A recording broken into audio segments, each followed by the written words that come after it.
it's not a bunch of old guys smoking cigars in the bar like it maybe once was or was caricatured as. I mean, I think influence has the ability to kind of promulgate, whether it's in media, whether it's in associations, whether it's in companies or third party groups, in a way that, kind of is the coin of the realm oftentimes, especially in Washington. And so there's more opportunity to kind of influence. I think as we think about this fragmented media, kind of ecosystem we've been talking so much about, but having trust, authenticity, a message that really resonates are going to be three key things in order to actually keep that influence and try to grow it.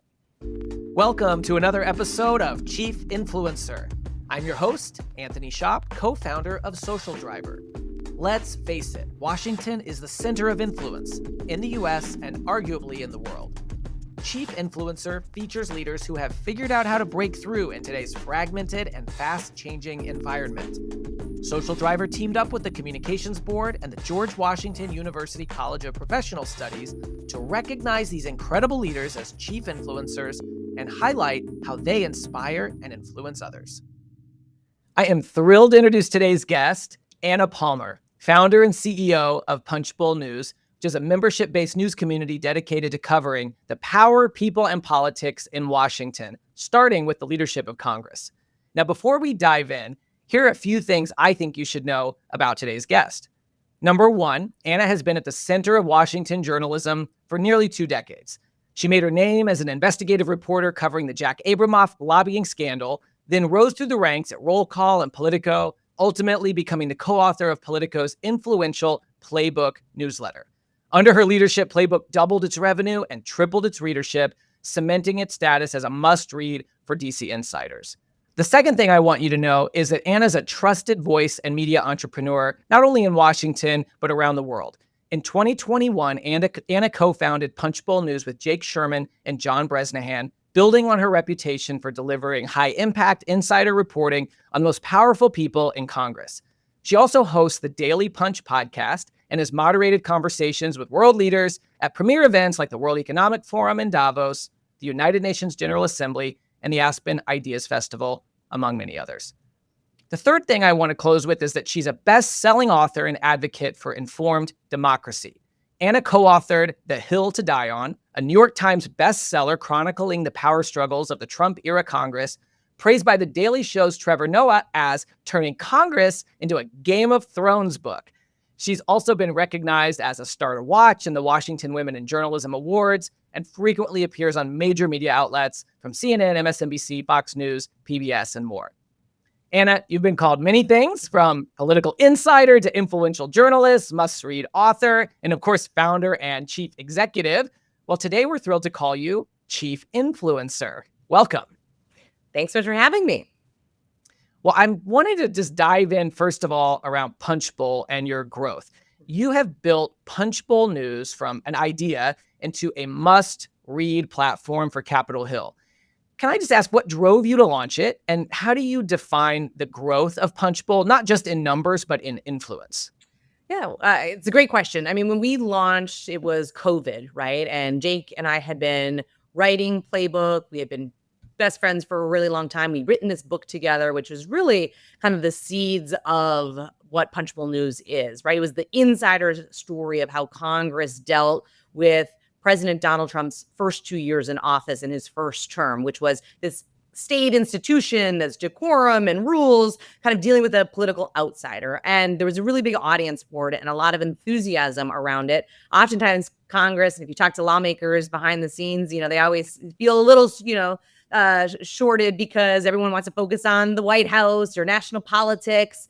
And so for us, we thought that, kind of COVID was the first time we'd sat down and weren't traveling a ton, that this might be an option that we should think about, right? And so to really focus on the power center of Washington, which is, we believe, the Capitol. And so Punchbowl News is a Secret Service nickname of the Capitol. That's how we got our name. And we really are focused on those three things: power, people, politics. That's the North Star. And I think, if you look at the last 4.5 years, it's grown, it's certainly in size in terms of readership, but I also think in terms of influence, largely because we are covering an institution that so many other publications certainly cover but it isn't their only focus. And so there's a lot of desire, especially when things are happening or they aren't happening on both sides, to find out exactly what's the next turn of the screw in the Capitol. And we are the outlet where people go to find that out. Yeah. I mean, and anybody in DC is reading Punchbowl to understand, what's happening in the Capitol. I have to ask, as things have changed in this current administration, some might be wondering if the center of power is shifting from the Capitol to the White House. Obviously, even some Supreme Court decisions that seem to have, moved things in that way. What do you think?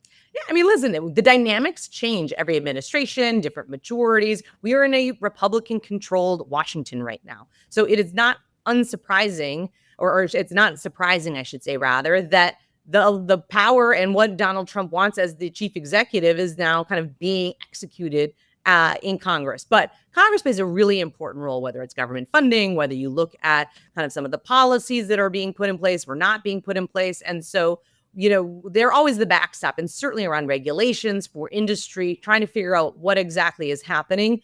I still think there is a myriad of stories on Capitol Hill that we are covering every day that are super, super important. Well, and I think the nuance you get to with that is that, there's what's happening in the moment, and then there's looking at the long game. And, that is definitely, I mean, from reading your Punchbowl's reporting, the power of the Capitol is still strong and obviously will continue to be. And I think it shows when you read your reporting why it's so important to pay attention to what's happening on the Hill.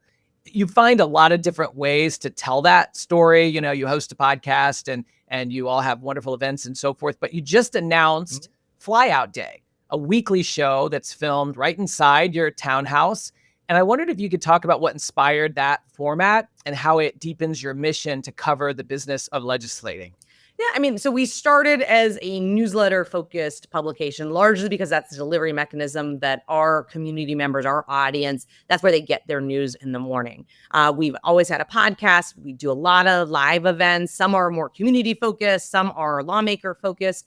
And we have more recently really been thinking a lot about video. There's been such a shift in terms of just overall podcasts going to video, the idea of YouTube and how many, millions and millions of viewers they have, right? YouTube is television now. And so the barrier to entry in terms of cost, in terms of a lot of things, has gone down a lot. And we think there's a real value, just like the kind of reporting that we do for a weekly show. Flyout Day is, for those who are not on the Hill all the time, that's the Thursday when the jet fumes, the members of Congress are smelling the jet fumes. They all rush out of the Capitol, get in the cars, and they go to the airports and fly back home. And so our theory of the case is those that are important will stop at the Punchbowl News Townhouse on Capitol Hill, do their last interview of the week, make some news, and then head out of town. We'll have a couple other reporter panels. But the idea is the business of legislating is worth talking about and worth kind of going a little bit deeper on. We have gotten a tremendous response from members of Congress, their staff. I think they see this as a really kind of interesting outlet that is different than what the rest of the marketplace is doing. It launches on September 5th, so would encourage those that are interested. You can go to our YouTube page, just search Punchbowl News, subscribe, and you'll be the first to get all of the insights there starting in September. Awesome. That's going to be a game changer. You mentioned you started as a newsletter-focused platform, and I wondered, I mean, you really made your name running the newsletter in Washington when you were co-authoring Playbook. And, for some folks, I think they thought maybe a few years ago, oh, newsletters are old fashioned. Everything's going to move to social media. But newsletters are having a comeback in a way. A lot of journalists are becoming independent journalists and moving to Substack and other platforms. What advice would you have for leaders, a CEO of an association, someone who's a leader in their community? They're trying to break through the noise and they're wondering if a newsletter might be one of the ways that they should do that. You are such an expert on that topic. I wonder if you could speak to it. I feel like my whole life has been newsletters. The only difference is when I started 20 years ago, I worked for a newsletter that was every other week because that was the news cycle. And now we own a company that does 3 newsletters a day and several others throughout the week. Listen, I think the biggest thing is content, right? If you're an association, you're coming at this from maybe not a media organization, but even for media organizations, there is a lot of chaos and a lot of clutter in people's inboxes. And so you have to have something to say that your audience, your association member, your company employee is actually going to want to physically open, right? And for us, what we have found works really, really well is Punchbowl News is giving you information that no one else has in a really clear and easy format that is easily digestible. And I also think frequency really matters in terms of not that it has to be every day or 3 times a day, but coming out at the same time, having that pacing where people are expecting, if it's the Thursday morning briefing or the Sunday roundup, that they know it's coming because you're building habits for people. And that's a really important thing as you think about audience development. Yeah, and I want to share a piece of advice we got from a recent guest, Jan Newharth, the CEO of the Freedom Forum.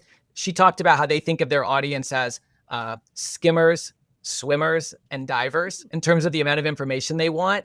And when I was preparing for this, and I get your the Punchbowl morning news, read it every day. You're really set up well for that with that product because you have those headlines right at the top, right? So you can, if you're skimming, you can see that. You can go down and read deeper. You can click in and go further. And I wonder, is that one of the ways that, that was the first time I'd heard that phrase was from Jan, but then it occurred to me that it's a good way of looking at it. And I wonder if that's one of the ways you think about the way that you develop content through the newsletter and other multimedia. Yeah, I mean, and certainly I would say, our AM newsletter is the front porch, right? That is probably for people that want to set the stage for their day. But we have a midday and a PM newsletter for people that are going deeper, right? They are day-to-day matters. You're a member of, on Capitol Hill wanting to know what's happening. And so, we kind of want to meet people where they are. We have 3 policy areas that we're in. We're in tax and financial services. We have tech. We're launching a defense policy vertical. And those are for people that want to go really deep on that. And then we also have a policy newsletter. And so I think we want to meet our audience where they are. And that is oftentimes in newsletters. It's oftentimes in kind of premium subscriptions, but we also have text messaging, right? I mean, we do a lot of things to make sure that we are kind of meeting the moment and meeting people where they're at. And I want to talk about that a little more because, you mentioned premium subscribers. I mean, we live in an age of nonstop headlines and pop-ups and so much free content. But Punchbowl has built a loyal audience of premium members who are paying you for texts, for real-time insights, for those deeper dives. And I want to ask, what do you think is the key to earning and keeping that kind of trust when there is so much free content out in the world? Yeah, when we started in January 2021, we always had a premium subscription product. I believe that it is a way for media in particular, to have a business revenue model that will work, right? Giving away all of your information and expecting it, especially to be, based on advertising and search. We've seen how that has changed, certainly even in the last year or so. And that's an unsustainable business when you're not on your own platform. We have always talked about our audience as community members. And I think is really different. A lot of traditional news, you come up with a story, you write it, it's edited, and you push out that story into the world. And that's kind of the end of the conversation. We are really interested in the flywheel, right? You might be a reader, you might be a source, you might come to an event, you might be a sponsor. And we want to have that kind of ecosystem that is really invested in the Punchbowl News, kind of in general. And so those people also, I think, have important feedback to give us. And so, yes, we're sending newsletters out. Yes, we're doing text for premium audiences. We do a monthly brown bag lunch with our premium audience, and even specific policy brown bags that those premium members can ask direct questions of our reporters. And I think the reporters get almost as much out of it as the audience does, right? In the sense that they're understanding, oh, wow, these are some of the issues and things that people really care about, making sure that we're up to speed, we're covering them in a way that I think can be really valuable. And what you're hitting on there too, that I love, is this idea of two-way influence, right? The reporters are learning from your, premium members and vice versa. And that really helps you deepen that expertise and continue that flywheel. It's not just one way, but it's really a deeper relationship that's two-way. Yeah, absolutely. I want to talk about influencing Congress. You're obviously a foremost expert on this topic, from letters to the editor, letters to Congress. Now, members of Congress are doing interviews with TikTok influencers. The tools of influence have changed a lot over the last couple decades. What still works and what surprises you about the things that work today? Yeah, and listen, I think, and a lot of other people spend a lot more to have their time either as consultants or in the private sector kind of developing strategies. I covered it for a long time, and we certainly, I think, are a piece of that puzzle when it comes to making sure that the right people are seeing the messages in terms of our advertising. But I think, as you say, like the a lot of these things about getting to members of Congress, understanding the economic impact, who are the constituencies, mapping those out, remain really, really important. And I do think members themselves are trying to find different ways, whether it's direct camera, Instagram lives, or it's on, Twitter or other places. They want to be kind of talking and receiving information from their constituents as well. So I think it's not there's one silver bullet. There's one new way of doing it that, all of a sudden is going to work for a different campaign. But oftentimes it's putting together a really kind of kind of platform as well as messaging strategy that's going to work in Washington as well as back in their districts or in their states. Yeah, and there's some things I've just heard anecdotally, or like, of course, a post on social media can sometimes really break through and get the notice of a member's office, their team, but at the same time, they may still get the print local small newspaper with a really low subscription and notice that letter to the editor that was submitted, which, may not ever even end up online and may not reach that many people. So I think that reinforces what you're saying, but there's not one silver bullet. It's really looking at this whole kind of tapestry of ways that we can reach folks and influence them. Absolutely.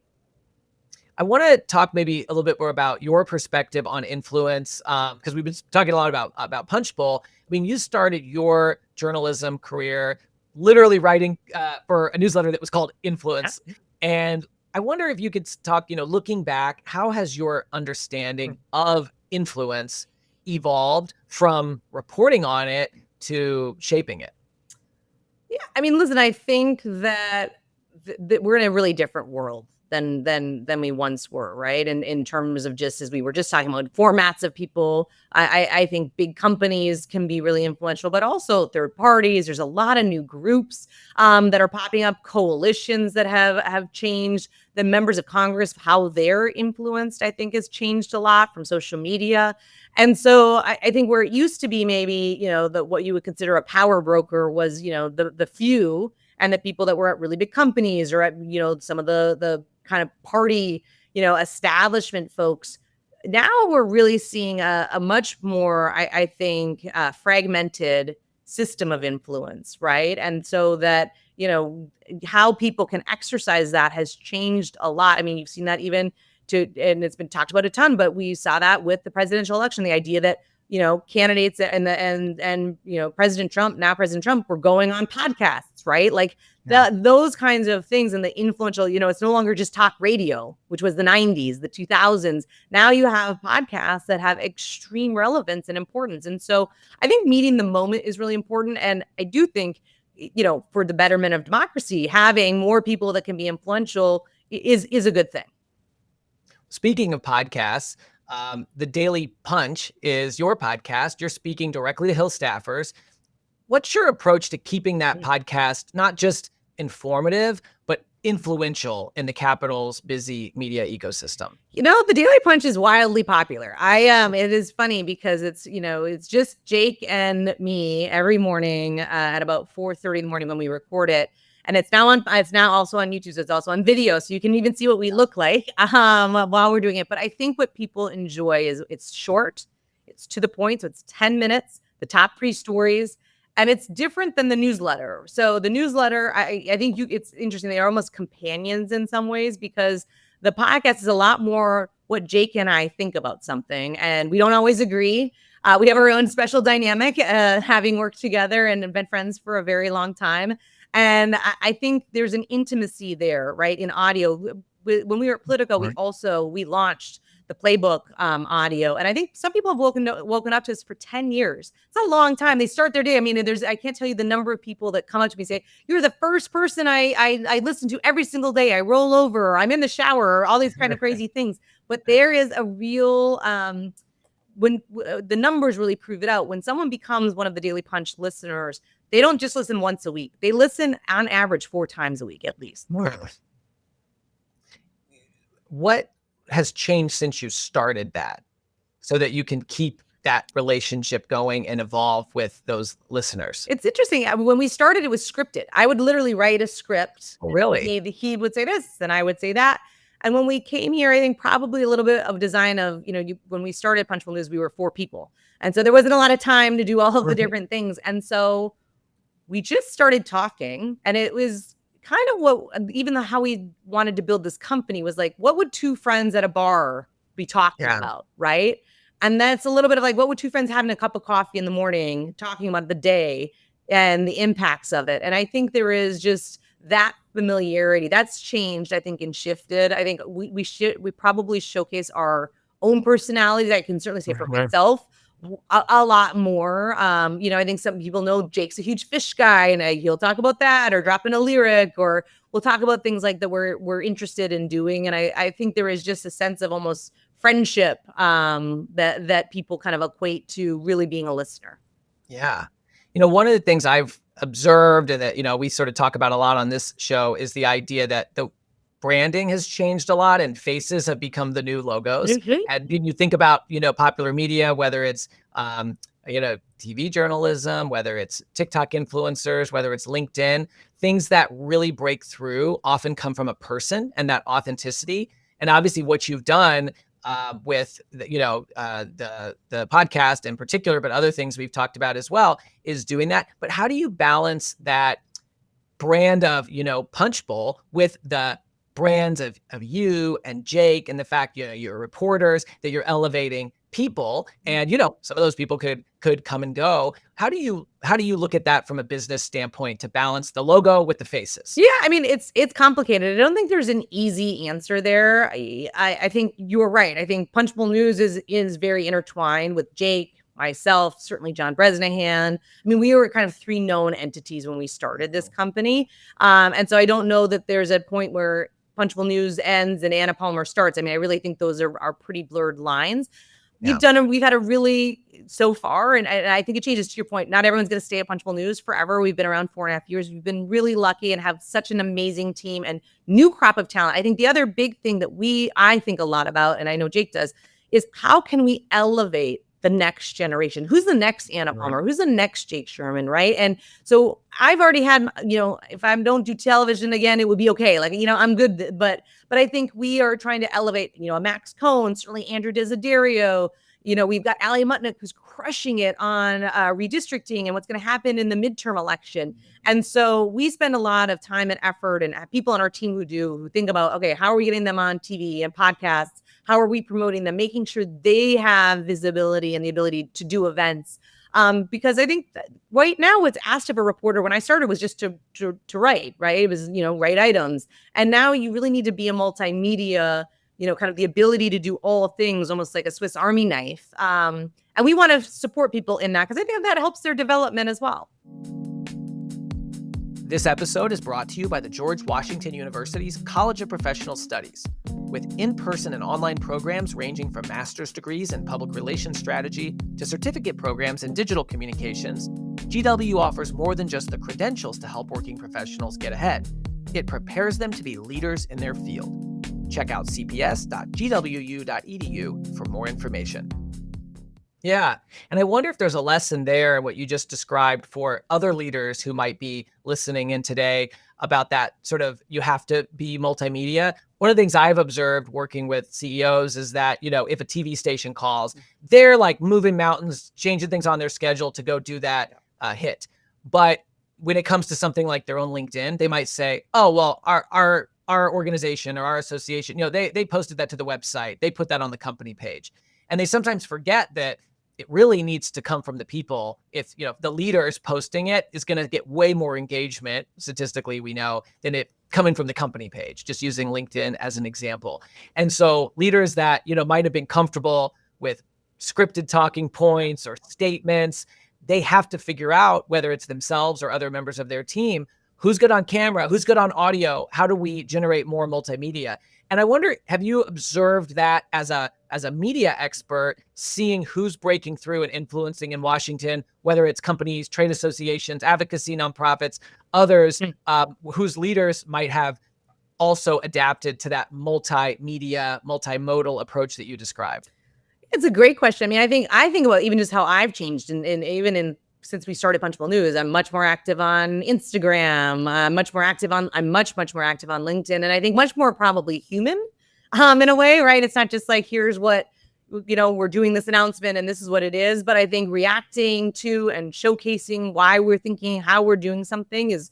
I think it feels a lot more authentic. We talk a lot about authenticity, right? What is the authenticity of Punchbowl News, but of us as individuals? Because I think people smell BS these days, right? They're getting flooded with so much, information and different things. They want to be able to go to people or companies or associations or firms that feels like they kind of cut through the BS. I think what's been really interesting to see the number of firms or even like outlets like this, right, where you kind of created an audience around a topic that's really important to you. You can tell in the questions and the prep and how it looks and feels. We've seen that a lot more, I think, with lobbying firms and kind of public affairs firms. Maybe it's out of necessity, but there's been a bunch that have launched podcasts and things like that as a way to kind of, again, I think meet their clients, but also potentially just showcase more of what they're doing. And I do think you see more of, kind of people on LinkedIn and otherwise. But again, I think the authenticity is the thing I would point to as the real strengths and what kind of shines through versus just kind of a corporate statement. And I get that. I mean, listen, like there's a reason why you need to have the corporate statement, but being a little bit more open, I think really, you get dividends from it. Yeah. I think that gray area too between your personal brand and your professional brand is often where we find that authenticity.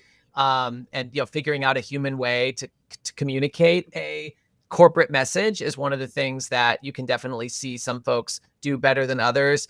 And it strikes me that as you talk about sort of what makes Punchbowl News different, you have mentioned several things about community and how you bring people together. You really see yourselves as a community organization, not just a news organization that's pushing information in one way. And I guess I'm wondering if maybe there's some ways that community focus allows you to show up authentically and vice versa. By being so authentic, the way you meet people in the morning when they're waking up and the way that, they see you in person might help to foster that community. So if people feel part of something, not just a subscriber. Yeah, I mean, I think that's a huge part of it, right? I mean, the difference is we live among our community, right? Our reporters are in the Capitol every single day. So you're seeing members, they're seeing you, they know you as an organization are invested in the place that they spend the vast majority of their time besides when they're at home. And I mean, I think when you look to some of our events, we have a Capitol Hill townhouse, for instance, right? Where sometimes they're sponsored, but oftentimes they're just community, like, hey, let's get a coffee together and bring 20 to 25 people together and hear what's on their minds. How are they thinking about things? We've done historically a cornhole tournament, like Oh, wow. things that are just our team with this came about because Punchbowl News loves cornhole. Like we have our own branded boards. And so we thought, why don't we bring other people in? And we had more, kind of chiefs of staff and committees signing up for their own teams in a way that was, one, I think, really authentic, bringing people together. And again, we're very nonpartisan. So we're looking to get Republicans and Democrats. I think we're one of the last places that can kind of bring those folks together in the same room in a way that feels like, they're having a good time, right? Yeah. Oftentimes politics, we're working late, the pay isn't always great. And if we can do something that kind of brings a smile to people's faces, I think there's a lot of benefit from that. That's cool. I didn't know about the cornhole tournament. Uh, That's pretty cool. I want to ask you, as we talk about sort of personal brand and professional brand and authenticity, something that you spend time on that's outside of your sort of major duties at Punchbowl News, which is that you and your husband Patrick co-chair the national cabinet for the Elizabeth Dole Foundation. Their CEO, Steve Schwab, was a guest on Chief Influencer, as you know. And I wonder if you could just talk about why is that work important to you and how does philanthropy expand your definition of influence?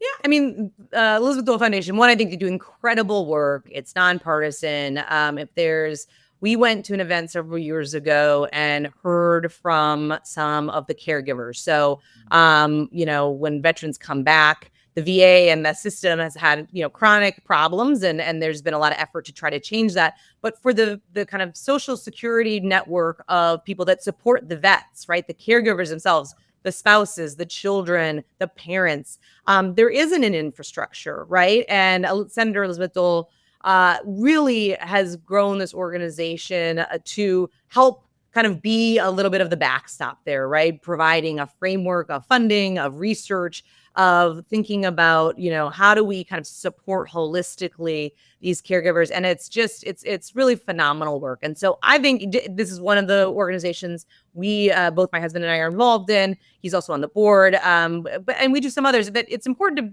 think about what is important to you. Someone gave me really good advice, right?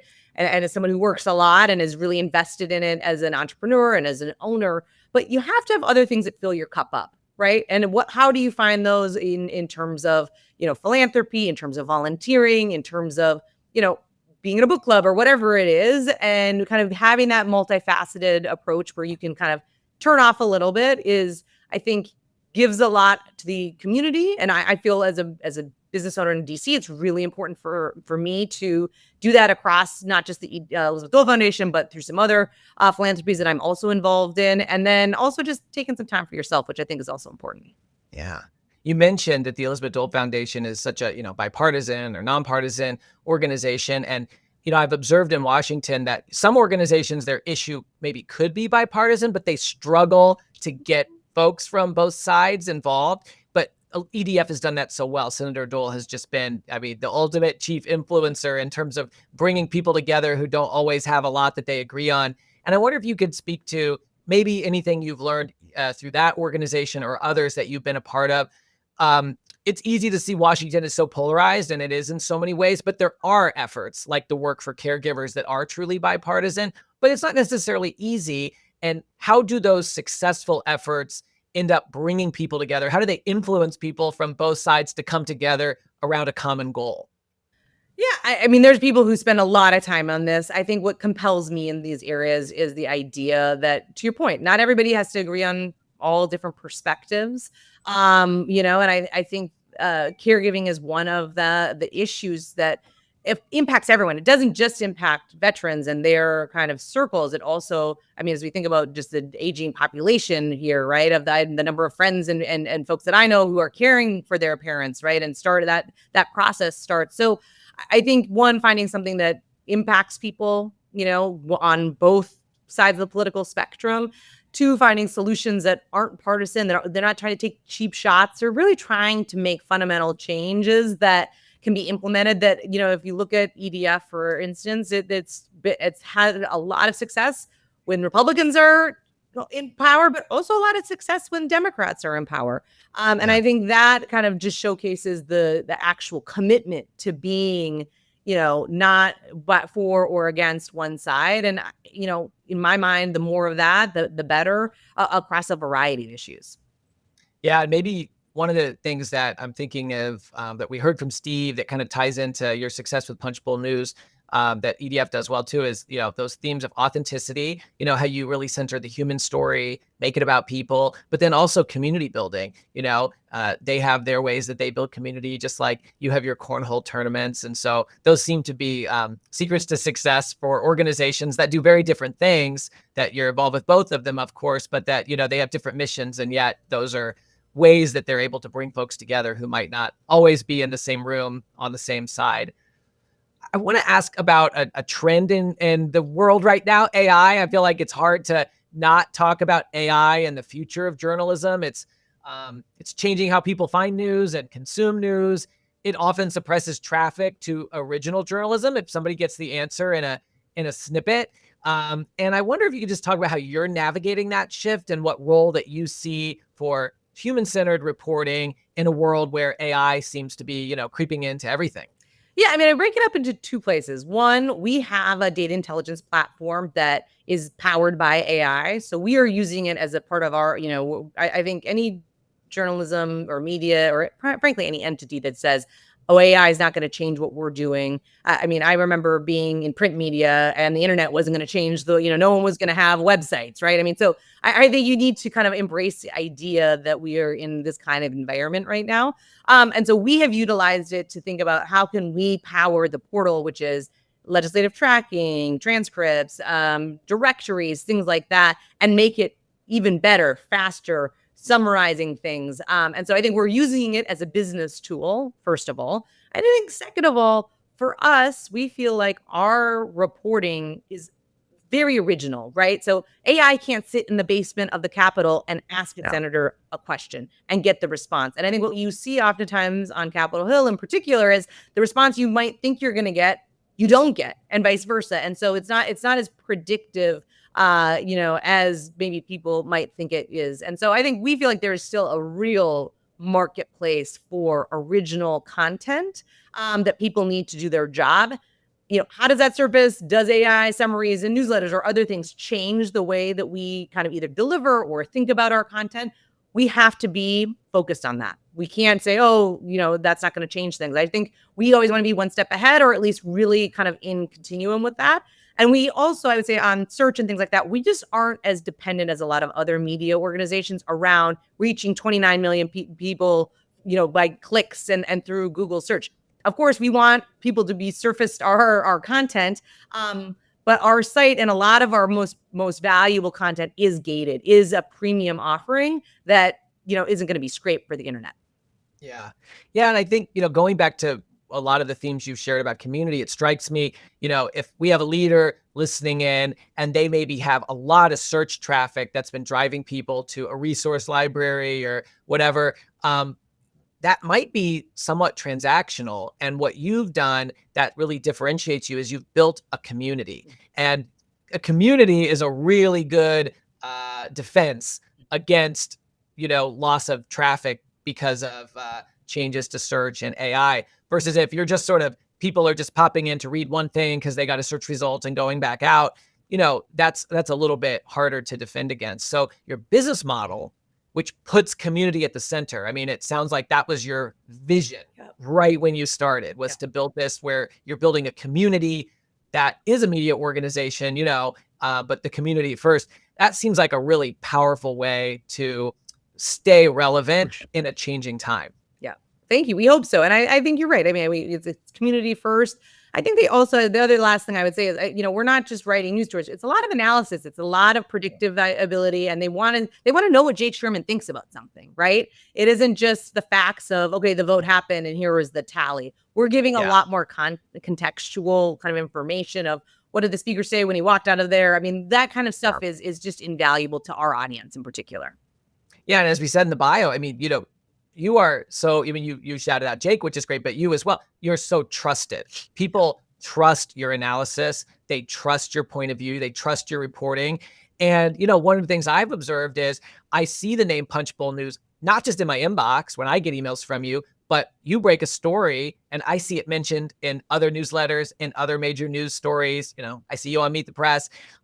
So you're that reporter in the basement asking the senator the question, like you said. I mean, there's just so much value in that human-centered reporting, and others obviously take note because they're citing you in other publications all over the place. Well, thank you. We work hard to make sure that we get cited for the scoops that we bring to the table. But yeah, I mean, I think that is trust is an important point that you kind of hit on, right? Like, we have intimacy with our audience. We also have trust that they know if it comes from Punchbowl News, it's going to be factual, it's going to be actionable, it's going to be nonpartisan. We're giving people information they otherwise don't have. And that, to me, is what makes us intrinsically more valuable than a lot of other places.